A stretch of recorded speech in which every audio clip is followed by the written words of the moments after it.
Hi there. In this business topic video, we're going to take a look at a popular and widely used theoretical model that's particularly useful for marketing and business strategy. It's known as the product life cycle. The model is a theoretical one in the sense that it tries to predict or describe the stages of sales growth that a product will go through from the moment it's developed and launched onto the market all the way through to the end of its life as a product, and the stages in between. And it's a particularly useful model because it comes in handy for doing things like forecasting the likely path of sales of the product over its life, for assessing where a product or brand is in terms of its stage of its life cycle and how it fits in with a product portfolio. It can also be useful in terms of determining how to target and how to position a product in a market. And the financial people find it handy when it comes to determining whether to focus investment on products, particularly those that are perhaps towards the end of their life cycle. Let's take a look at the model, try to explain the different stages, and also provide some examples of what we mean. Most descriptions of the product life cycle identify 5 stages: development, introduction, growth phase, a maturity phase, and followed by the end, the decline phase. The important point to remember, however, is this is not just about individual products. The product life cycle could also be applied to a broad category of products. It can be applied to a brand or a particular model. It's a conceptual, theoretical model. We track or try to predict the sales trend of a product in its life cycle by looking at 2 dimensions: the rate of sales and time. Obviously, the first phase, development, there should be no sales because the product's not yet launched onto the market. Once it is launched, it enters the introduction phase, where normally sales grow slowly as it's adopted slowly. And as revenues and sales accelerate, it enters what's known as the growth phase, where we see a steep increase in the sales performance. The next phase is the maturity phase, where the sales growth or rate of sales growth slows, but sales themselves may still be growing, but not as fast as during the growth phase. And finally, there comes a point where actual sales start to decline. They tail off, sometimes quite sharply. Now, the curve, the classic product life cycle curve, we illustrated in the slide before, and there are some examples out there of pretty well-known products whose sales do appear to follow the classic product life cycle shape. And I've put one on the screen there, which is the annual sales of Apple's classic iPod. And you can see quite clearly there's a very strong growth phase, and then around 2006, 7, 8, a maturity phase, and then since then, of course, as Apple has introduced a whole range of other products that effectively do the same thing that the Apple iPod did, the Apple iPod very quickly entered into its decline phase. Let's just briefly look at each of the stages of the product life cycle, just so you're aware of what's involved in each of them. The development stage, of course, is what it says on the tin. It's the process of new product development. And depending on what product and what market the business is operating in, this can be quite a complex or quite a simple process. It may take a long time, or it may be possible to get a product to market very quickly. It all depends on the nature of the product, and in particular the need for research and development and market research before the product is launched.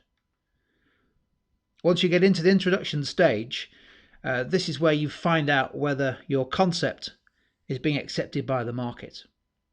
A key thing to remember with the introduction stage is that not all customers will be aware of the product. In fact, probably most of your target customers won't be. So there's a need to spend quite heavily on promotion to make your target consumers aware of the new product launch. If you're manufacturing that product, it's likely that because of the low demand, you're operating at quite a low level of capacity utilization, and therefore unit costs are relatively high. And as a consequence of that, plus also the investment in marketing required to make the product launch and introduction stage successful, usually new products have a negative cash flow associated with them. So sales may be growing, but actually they're not generating cash. So the key with the strategy, the marketing strategy at the introduction stage, is to achieve your introduction objectives. And typically this is to find customers who are willing to adopt the product. Often they're known as early adopters, particularly if it's a product that's not been seen before, if it offers a new way of doing things. You may initially find it quite hard to find distribution for the product if you're relying on intermediaries such as retailers and distributors. And you also need to make a choice around pricing strategy. So do you adopt what's known as a penetration pricing strategy, which is to offer a particularly low price to try and encourage people to buy the product? Or conversely, do you offer quite a high price, a premium price, and try to skim off the available profits, even though the volume of output that's demanded is quite low? Once you get to the growth stage, you start to identify a product that is a winner. And the key here is to maximize the strength of the growth phase and establish the product as a successful product in the marketplace. So the growth stage is always characterized by much faster revenue growth, more consumers finding the product, perhaps through word of mouth recommendation. And a key response of the market is often that competitors in the market spot you've got a winner and they try to replicate it or copy your product. So it's often the case in the growth phase that you see lots of new competitor products trying to enjoy the same success that your product has had. However, as you're making more and as you're selling more, you should see unit costs start to fall, particularly if you're achieving economies of scale. And as a result, the product ought to be profitable and should generate a positive cash flow, depending, of course, on the need for marketing spend to sustain the growth stage. So slightly different strategies required in the growth stage. It's important to try and maximize the distribution of the product to reach as wide a target audience as possible. To try and build market share, this strategy called market penetration, which you may have heard of when you've looked at the Ansoff matrix. And of course, all the time you're looking to continually improve the product, perhaps add some more features, some different styles, some new options, a constant process of product development to try and sustain the fast growth that you're enjoying. Now, when we get to the maturity stage, things get a little bit more difficult, particularly for businesses whose products are not the market leaders. The maturity stage is characterized, as we know, by slowing sales growth, and typically there are now quite a few competitors and competitor products all fighting for a share of a market that's starting to slow. For the biggest businesses, the best products, this should be a good time for profit. You should have low unit costs because you're operating efficiently. Weaker competitors will start to leave the market or exit the market because of the lack of sales growth, and also because prices will start to fall as competition becomes more intense. But the maturity stage for a successful product can be a very positive stage in terms of cash flow. If you think about it, you've already made all your investment. You've invested in product design, development and launch. You've spent heavily on marketing to build a customer base. You've almost certainly already invested in the capacity to make the thing. So there's not that much more than you need to spend on this product. You just enjoy the profitable sales that it's achieving. So the key thing for a mature product, and particularly a market leading product, is to try to maximize the return. So you're constantly looking at the product to seeing whether it can be slightly repositioned or differentiated. You're constantly trying to maximize the distribution, and also you can start to implement what is known as extension strategies. Can you find some new users who are late to the product but who could be quite profitable? Can you find some new uses of the product to extend that maturity phase even longer? Can you slightly reposition the product in the marketplace to extend the maturity phase? I've put a picture of what is perhaps the classic example of extension strategies for a mature product, which is what happened to the humble bottle of Lucozade, which several decades ago was well known as a high sugar, high energy boost drink.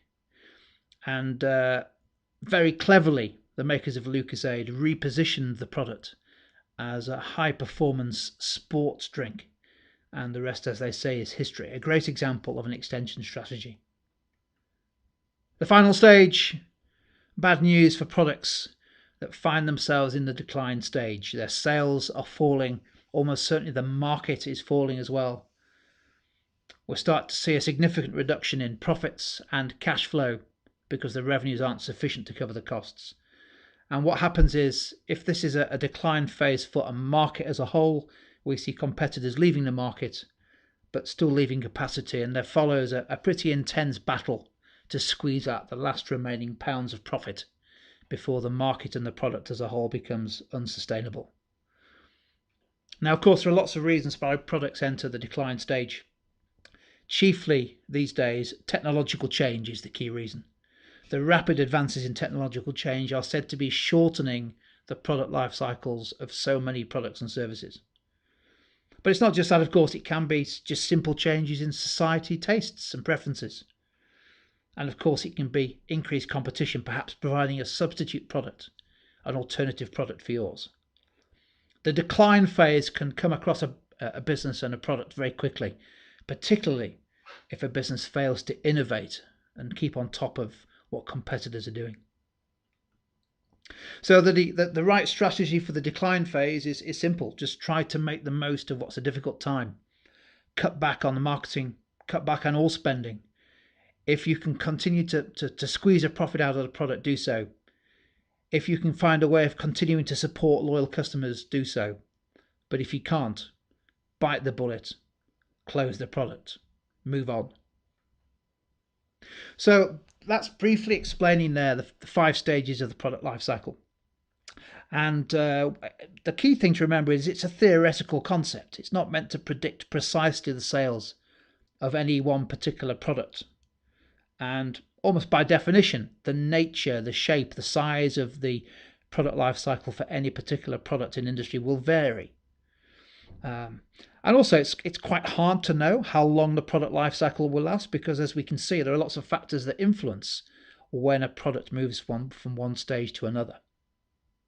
It's also possible to identify a whole bunch of products like Heinz baked beans, where there's no sign of a decline phase. There's something about the product that means it's perhaps always permanently going to be in a maturity phase.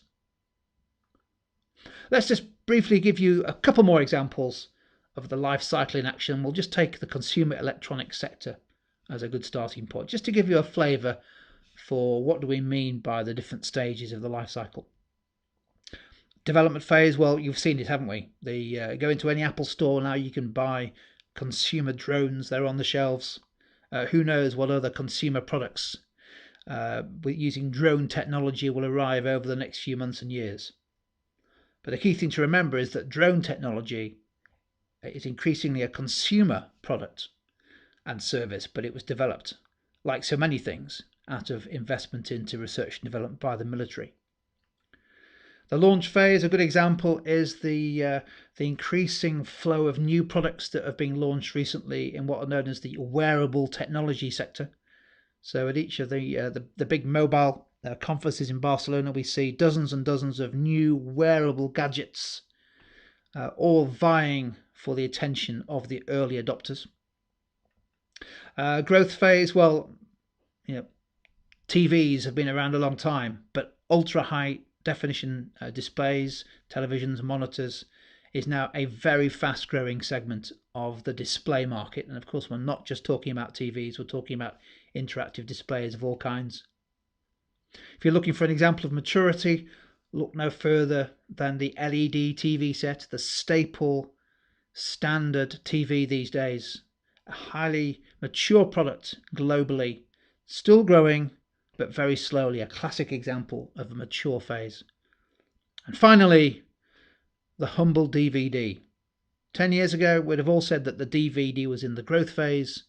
It is now, as this evidence shows on the chart, firmly in the decline phase, as of course we're switching from buying entertainment media in hard copy format, and increasingly deciding to stream it using our digital mobile devices. There we go. That's been an introduction to the product life cycle. It's an important model, and it can be used in lots of different ways to support marketing and business strategy, and I hope you found it useful.